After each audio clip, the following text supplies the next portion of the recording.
സ്വർണ്ണക്കട്ടിയെന്ന് തെറ്റിദ്ധരിപ്പിച്ച് പണം തട്ടിയ കേസിൽ കോഴിക്കോട് 2 പേർ അറസ്റ്റിൽ. അസം സ്വദേശികളെ നടക്കാവ് പോലീസാണ് പിടികൂടിയത്. 3-ാം പ്രതിക്കായി അന്വേഷണം ഊർജിതം.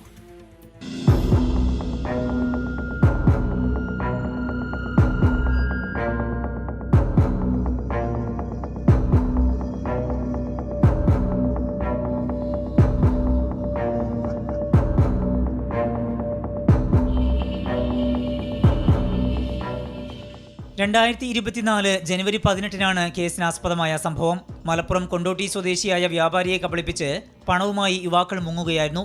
1/2 കിലോയിൽ അധികം തൂക്കം വരുന്ന വ്യാജ സ്വർണ്ണക്കട്ടി ഒറിജിനലാണെന്ന് തെറ്റിദ്ധരിപ്പിച്ചായിരുന്നു തട്ടിപ്പ്.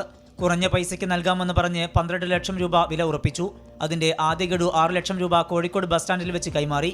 പിന്നീട് നാടുവിട്ട പ്രതികൾക്കായുള്ള അന്വേഷണത്തിലായിരുന്നു നടക്കാവ് പോലീസ്. പലതവണ മൊബൈൽ ഫോണുകളും സിമ്മുകളും മാറ്റി മുങ്ങി നടക്കുകയായിരുന്നു ഇജാജുൽ ഇസ്ലാമും റയീസുദ്ദീനും. മറ്റൊരു തട്ടിപ്പിനായി തൃശ്ശൂരിൽ എത്തിയപ്പോഴാണ് പിടിയിലായത്. സാധാരണ നടപടിക്രമത്തിന്റെ ഭാഗമായിട്ട് ദേഹപരിശോധന നടത്തിയപ്പോൾ അവരെ ബാഗിൻ്റെ അകത്ത് അന്ന് ചെയ്ത ആ സ്വർണ്ണക്കട്ടി പോലത്തെ ഒരു 500 ഗ്രാം തൂക്കമുള്ള ഒരു സ്വർണ്ണക്കട്ടി, സ്വർണ്ണമാണെന്ന് വിചാരിക്കുന്നു തരത്തിലുള്ള ഒരു ലോഹക്കട്ടി കിട്ടിയിട്ടുണ്ട്. അത് നടപടി പ്രകാരം തന്നെ അത് ബന്ധവസിലെടുത്തിട്ടുണ്ട്. അത് കോടതിയിൽ ഹാജരാക്കും.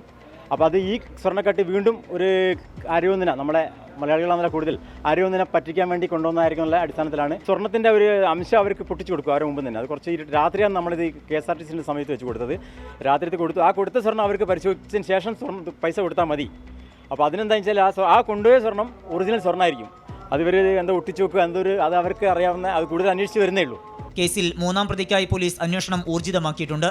സമാന രീതിയിൽ കൂടുതൽ തട്ടിപ്പുകൾ നടന്നിട്ടുണ്ടോ എന്നും പോലീസ് അന്വേഷിച്ചു വരികയാണ്. 24 കോഴിക്കോട്.